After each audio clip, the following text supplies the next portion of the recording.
আসসালামু আলাইকুম। কেমন আছেন আপনারা সবাই? চলে আসলাম রান্নার নতুন আরও একটা ভিডিও নিয়ে। এটা ছিল গতকালকে দুপুরের রান্নার সম্পূর্ণ ভিডিও। লাউ দিয়ে ডাল দিয়ে রান্না করেছিলাম আর লাউয়ের খোসাগুলো আলু দিয়ে ভর্তা বানিয়েছিলাম। লাউয়ের খোসা এভাবে আলু দিয়ে ভর্তা বানালে আমার কাছে অনেক বেশি মজা লাগে। এই লাউ খোসা ভর্তা ফুল রেসিপিটা অনেক আগে আপনাদের সাথে শেয়ার করেছি। এই কারণে আজকে আর ফুল রেসিপি শেয়ার করলাম না। লাউয়ের খোসার সেদ্ধটা বসিয়ে দিয়ে এপাশের চুলায় আমি লাউ ডাল রান্না বসাচ্ছি। লাউ ডাল রান্নাও আমি পুরোটা আপনাদেরকে শেয়ার করেছি, এই কারণে সম্পূর্ণ শেয়ার করা হলো না। লাউ ডালটা রান্না করা হয়ে গেলে আমি এখন আবার রান্না করব চিকেন। আসলে সকাল হলেই প্রতিদিনই ভাবতে হয় আজকে কী রান্না করব, আজকে আসলে কী রান্না করলে ভালো হয়, কোন সবজির সাথে কোন মাছটা মেলানো যায়। এটা আমাদের মেয়েদের একটা বড় চাকরি। এখন সব আপুদের মতামত এক হবে কি না জানি না, তবে আমার তো মাঝে মধ্যে খুবই বিরক্ত লাগে যে আসলে প্রতিদিনই কি ভেবে ভেবে এভাবে বের করা যায়। তারপরেও বের করতে হয়, তারপরেও রান্না করতে হয়, খেতে হয়, সব কিছুই চলে যায়, সময় থেমে থাকে না। ডালটা আমি বাগার দিয়ে নিচ্ছি।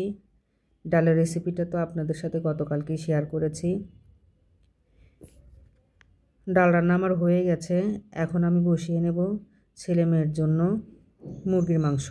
এই মুরগির মাংসটা তো সপ্তাহে 2-3 দিন রান্না করতেই হয়। মুরগির মাংসর ফুল রেসিপিও আমি আপনাদের সাথে আগে শেয়ার করেছি, এই কারণে মুরগির মাংসর ফুল রেসিপি আর দেখানো হলো না। বাচ্চারা মুরগির মধ্যে যে কী এত মজা পায়। আবার একটা জিনিস ভালো যে এক মুরগি রান্না করে দিলেই ঝামেলাটাও চলে যায়। মাছ খায় না সব বাচ্চারই বেশি বেশি প্রবলেম। বেশিরভাগ বাসায়ই শোনা যায় কিংবা আত্মীয় স্বজনের কাছে শোনা যায় বাচ্চারা মাছ খেতে পছন্দ করে না। তবে আমার বাচ্চারা কিছু কিছু মাছ খায়, একদমই যে খায় না তা না। ইলিশ মাছ, চিংড়ি মাছ এগুলো তো সব বাচ্চারাই পছন্দ করে।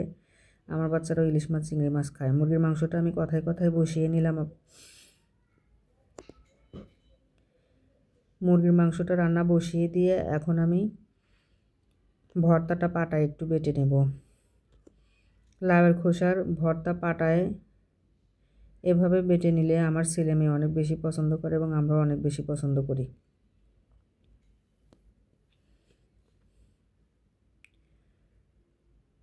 ভর্তাটা বেটে নিচ্ছি আমি। আজকে দুপুরের রান্নাবান্নার আয়োজনে এগুলোই ছিল। আসলে এক হাতে সব কাজ করা তো অনেক পদে রান্না করতে গেলে সবসময় প্রবলেমে পড়তে হয়।